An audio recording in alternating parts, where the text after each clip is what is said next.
ಅಲ್ಲ ತಮ್ಮ, ಯಾವ ಕಾರಣಕ್ಕೂ ನೀ ಸಿಂಹ ಆಗುವುದಿಲ್ಲ. ಮತ್ತೆ ನೀ ಏನಿದ್ರು ಮಾಬುಗಳ ಗೂಡಂಗಡಿ ತಿಮ್ಮನೆ ಬಿಟ್ರೆ ನಿನ್ನ ಜೀವಮಾನದಲ್ಲಿ ಸಿಂಹ ಆಗುವ ಯೋಗ್ಯತೆ ನಿನಗಿಲ್ಲ. ನೀನು ಹೇಳುವುದು ಸರಿ ಹೇಳಿದೆ ಮಹಾರಾಯ. ಯಾಕೆ? ಊರು ಒಂದು ಬದಲು ಮಾಡಿದೆ. ಮಾಬುಕಳ ಅಲ್ಲ, ಅದು ಪಾಂಡೇಶ್ವರ ಆಗ್ಬೇಕಿತ್ತು. ಚಂದ ನೀನಲ್ಲ, ನಿಜವಾಗಿಯೂ ನಮ್ಮಲ್ಲಿ ಚಂದ ಅಂತ ಹೇಳಿದ್ರಿ ಯಾರು ಗೊತ್ತುಂಟ? ನೀ ಚಂದ ಕಾಣ, 100ಕ್ಕೂ 100 ನೀ ಚಂದುವೆ. ನಿನ್ನನ್ನು ಬಿಟ್ಟರೆ ನಾನು ಅಲ್ಲ. ನೀ ಬಾಯಿ ಒಂದ್ ಕಳಿಬೇಡ. ಈಗ ಅವನಿಗೆ ಹೊಡಿಬೇಕಲ್ಲ, ಒಂದು ಹುಮ್ಮಸ್ಸು ಬರ್ಬೇಕು. ಒಂದು ಪದ್ಯ ಕೊಡಿ. ಹುಮ್ಮಸ್ಸ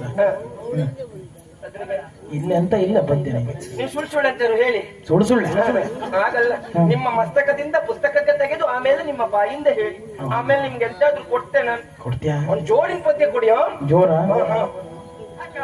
ಇತ್ತ ಕುರುಕ್ಷೇತ್ರದೊಳು ಕೋಳಿ ಪಡೆಯಳು ಧರ್ಮಣ್ಣ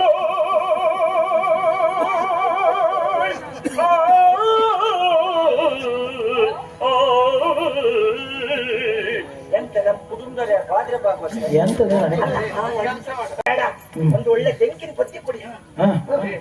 ನೋಡುವ. ಬಾಯಿ ಹಾಕಿ ಬಾಗುತ್ರೆ ಬಾಯಿ ಹಾಕಿ, ಎಲ್ಲಿ ಬಾಯಿ ಹಾಕೋದ? ಪದ್ಯಕ್ಕೆ ಬಾಯಿ ಹಾಕಿ.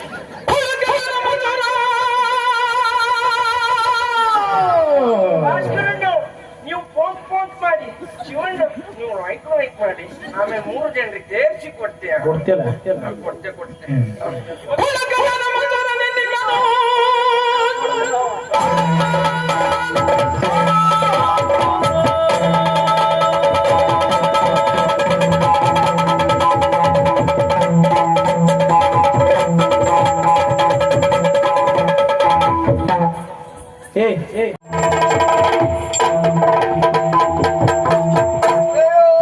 ನಂಗೆ ಭಾಗವತ್ರ ಹತ್ರ ಸ್ವಲ್ಪ ಕೆಲಸ ಉಂಟು. ಭಾಗವತ್ರೆ, ನೀವು ಈ ರೀತಿ ಶ್ರೀತಿ ಮಾಡುದ ಸ್ವಾಮಿ? ನಾವೆಂತ ಮಾಡುವ? ಅಲ್ಲ, ನನ್ನ ಪ್ರವೇಶಕ್ಕೂ ಒಂದು ಪದ್ಯ ಇಲ್ವಾ ಭಾಗವತ್ರೆ? ನಿಂಗೆ ಈ ಪ್ರಸಂಗದಲ್ಲಿ ಪದ್ಯ ಇಲ್ವಾ? ಅಗತ್ಯ ಇಲ್ಲ ಸ್ವಾಮಿ. ನೆನ್ಪಿಟ್ಕೋ, ನಾವು ನಮ್ಮ ಮನ್ಸು ಒಳ್ಳೇದ್ ಮಾಡಿದ್ರೆ ದೇವರು. ಪದ್ಯ ಗೀತೆ ಯಾಕೆ ಬೇಕು ಹೇಳಿ? ಅಷ್ಟೇ. ಹೆಣ್ಣಾದವಳನ್ನ ಕಾಪಾಡ್ಬೇಕಂತಿದ್ರೆ ಪದ್ಯವೇ ಬೇಕಂತಿಲ್ಲ. ನಾನು ಪಕ್ಕ ಅನ್ಸಂತ ಗೊತ್ತುಂಟಲ್ಲ, ಅಷ್ಟು ಸಾಕು. ಅಪ್ಪ ಹೊಡೆ 9 ಮಿತ್ರ ಬಟ್ಟುಳಿ ಕೊಟ್ಟಮ್ಮ ಇವನೇ. ಇವ ದುಷ್ಟಲ್ಲ ಹಾಗೆ ಅಂತ ಹೇಳ್ತಿದ್ನಪ್ಪ. ನೀ ಯಾರು? ನೀನು ಯಾರು?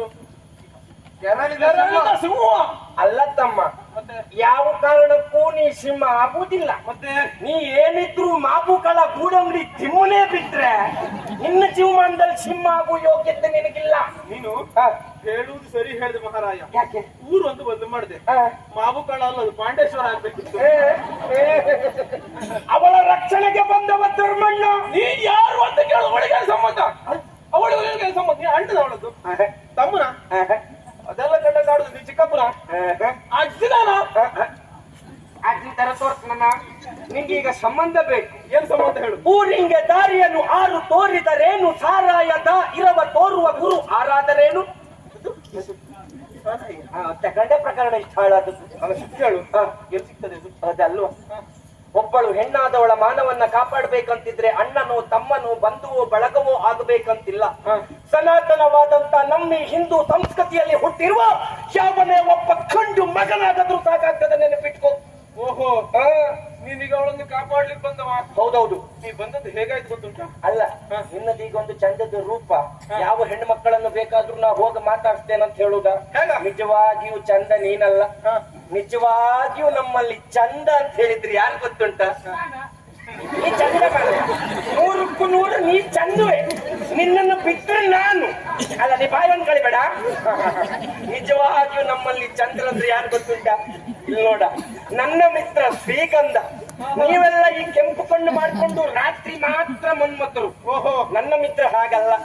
ಅವ ರಾತ್ರಿಯೂ ಮನ್ಮಥ, ಹಗಲಿಗೂ ಮನ್ಮಥ. ಒಂದ್ ರೀತಿ ಅವ ಹೆದ್ದಾರಿ ಬದಿ ಮನ್ಮಥ ಇದ್ದಾಗ. ಎಂತಂತ ಅಲ್ಲೇ ಹೋಗಿ ನಿಂತ್ಕೊಳ್ಳುದ ನಾನು? ಹಾಗಲ್ಲ, ನೀ ಚಂದ ಹೋದಲ್ವ ಮಿತ್ರ? ಎಂತ ಹೌದಾ? ಹೆದ್ದಾರಿ ಬದಿ ಸುದ್ದಿ ಎಲ್ಲ ಬೇಡಷ್ಟು. ಬೇರೆ ಸುದ್ದಿ ಹೇಳ್ತೇನೆ. ನನ್ನ ಮಿತ್ರ ಶ್ರೀಗಂಧ, ಅವನ ಆತ್ಮೀಯನ ಧರ್ಮಣ್ಣ. ನಾನು ಅವನು ಇರುವುದು ಹೇಗೆ ಗೊತ್ತುಂಟ? ಕೀಚಕನೊಟ್ಟಿಗೆ ವಿಜಯಾಗಿದ್ದ ಹಾಗೆ. ಧರ್ಮಣ್ಣ, ಏನ್ ನನ್ನನ್ನು ಕೀಚಕನ ಮಾಡುವುದಕ್ಕೆ ಹೊರಟಿಯ ನೀನು? ಅಲ್ಲ, ಕೀಚಕನು ವಿಜಯನು ಜೋಡಿ ಅಲ್ವಾ? ಜೋಡಿ ಹೌದು, ಆದ್ರೆ ನಮ್ಮ ಸ್ವಭಾವ ಕೀಚಕನ ಸ್ವಭಾವ. ನಮ್ಮಿಬ್ರಿಗೂ ಅಲ್ಲ.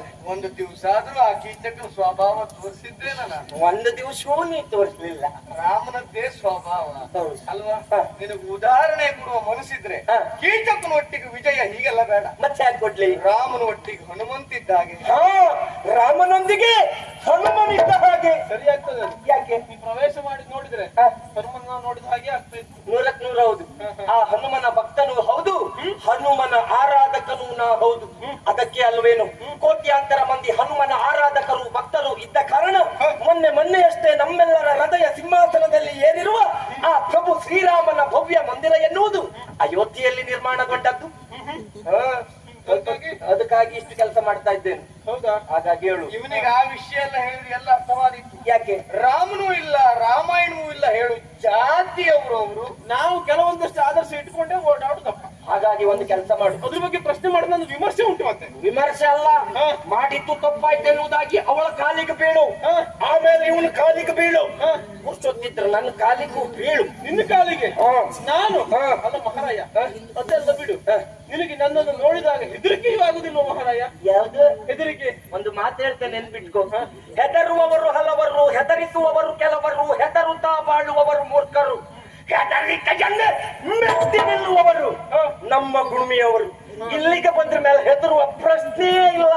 ನೀನಂತಲ್ಲ, ಇಲ್ಲಿ ಹೆಣ್ಣು ಮಕ್ಕಳ ತಂಟೆಗೆ ಹೋದ್ರೆ ಸೇರಿರುವ ಸಾವಿರಾರು ಮಂದಿಯ ಕೈಯಲ್ಲಿ ನಿನ್ನ ಬೆನ್ನಿಗೆ ಪುಟು ಪುಟು ಅಂತ ಬೀಳ್ತದೆ. ಓಹೋ, ಈಗ ಒಳ್ಳೆ ಮಾತಲ್ಲಿ ಹೋಗ್ತೇ ಇಲ್ಲ. ನೀನಲ್ಲ, ಯಾರೇ ಬಂದ್ರು ಅವಳನ್ನು ಬಿಟ್ಟು ಹೋಗೋ ಪ್ರಶ್ನೆಯೇ ಇಲ್ಲ. ಹಾಗಾದ್ರೆ ಇವನೊಟ್ಟಿಗೆ ಮಾತಲ್ಲ, ದಂಡಂ ದಶಗುಣಂ. ಜಾಣನಿಗೆ ಮಾತಿನ ಪೆಟ್ಟು, ಇಂಥ ಕೋಣಗಳಿಗೆ ಒಣ್ಣಿದೇ ಪೆಟ್ಟು. ಒಡು ಪೆಟ್ಟ ಮಾಡ್ಬೇಕು. ಎಂತ ದೊಣ್ಣೆ ತಂದು ಕೊಡುವ? ಅಣ್ಣೆ ಎಲ್ಲ ಭಾಗವತ್ರೆ ಮತ್ತೆ ಪ್ರವೇಶಕ್ಕಂತೂ ಒಂದ್ ಪದ್ಯ ಕೊಡ್ಲಿಲ್ಲ. ಅವನಿಗೀಗ ಸಮಾನ ನಾಲ್ಕು ಬಾರಿಸ್ತೆ. ಒಂದ್ ಪದ್ಯ ಕೊಡಿ. ಏ ಪದ್ಯದ ಅಗತ್ಯ ಇಲ್ಲ ಅಂದಿದ್ಯಲ್ಲ? ಆಗಿಲ್ಲ, ಈಗ ಅವನಿಗೆ ಹೊಡಿಬೇಕಲ್ಲ, ಒಂದು ಹುಮ್ಮಸ್ಸು ಬರ್ಬೇಕು. ಒಂದು ಪದ್ಯ ಕೊಡಿ. ಹುಮ್ಮಸ್ಸ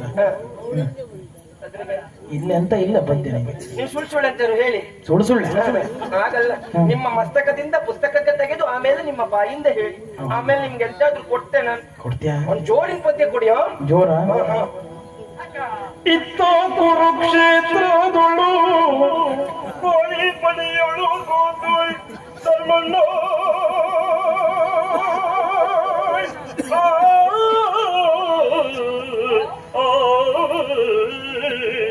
ಎಂತ ನಮ್ಮ ಕುಟುಂಬದವ್ರ ಬಾದ್ರೆ ಭಾಗವತ ಎಂತದ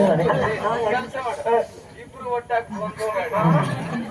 ಒಳ್ಳೇದೊಂದು ಇದು ಬೇಡ, ಒಂದು ಒಳ್ಳೆ ಬೆಂಕಿನ ಪದ್ಯ ಕೊಡಿ. ನೋಡುವ.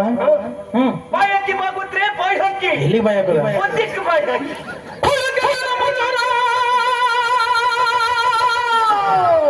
ಭಾಸ್ಕರಣ್ಣ, ನೀವು ಪೋಂಕ್ ಪೋಂಕ್ ಮಾಡಿ, ಶಿವಣ್ಣ ನೀವು ರೈಟ್ ರೈಟ್ ಮಾಡಿ, ಆಮೇಲೆ 3 ಜನರಿಗೆ ಸೇರಿಸಿ ಕೊಡ್ತೀಯ. ಕೊಡ್ತೀಯಲ್ಲ?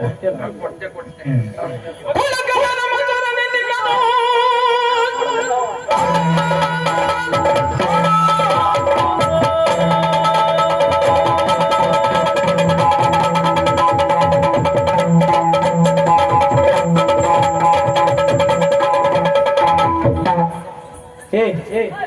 ಕೂಳ ಚೋರ ಅಂದ್ರೆ ಎಲ್ಲರೂ ಇಲ್ಲೇ ಸುತ್ತು ಬರುವುದಲ್ಲ, ನಮ್ ಜಾಬ್ ಸ್ವಲ್ಪ ಹೆಚ್ಚಿಗಿರ್ಲಿ ಅಂತ ಒಳಗಿನ ದೊಡ್ಡ ಶುಟ್ಟು ಬಂದು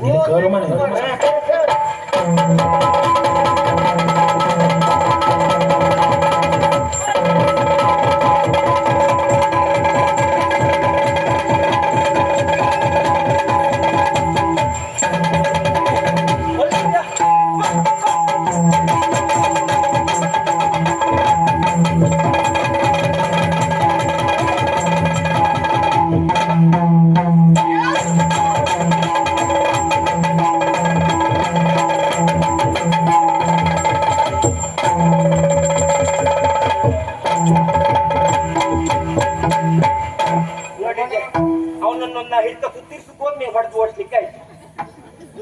ದುಷ್ಟನಾದಂತ ಬಾಳೆಗಾರ ಮೋಯೆ ಮಾಯ ಹಾಗೆ. ಹೌದೌದು.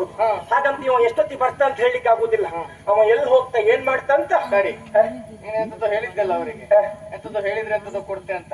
ಹೌದು ಹೇಳಿದ್ದೊಂದನ್ನು ಮೊದ್ಲು ತಂದು ಕೊಡು. ಹೌದು. ಅಲ್ಲ, ನಾ ಕೊಡ್ತೆ ಅಂತ ಹೇಳಿದ್ದೆ. ಇವತ್ತೇ ಕೊಡ್ತೆ ಅಂತ ಹೇಳಿದ್ನ. ಅವ್ನ ಜೀವಮಾನ ನಡಿ ಹಂಗೆ ಕಳ್ದ ಕೊಡ್ತೇನೆ. ಎಲ್ರಿಗೂ ಹಾಗೆ ಮಾಡು. ನಡಿ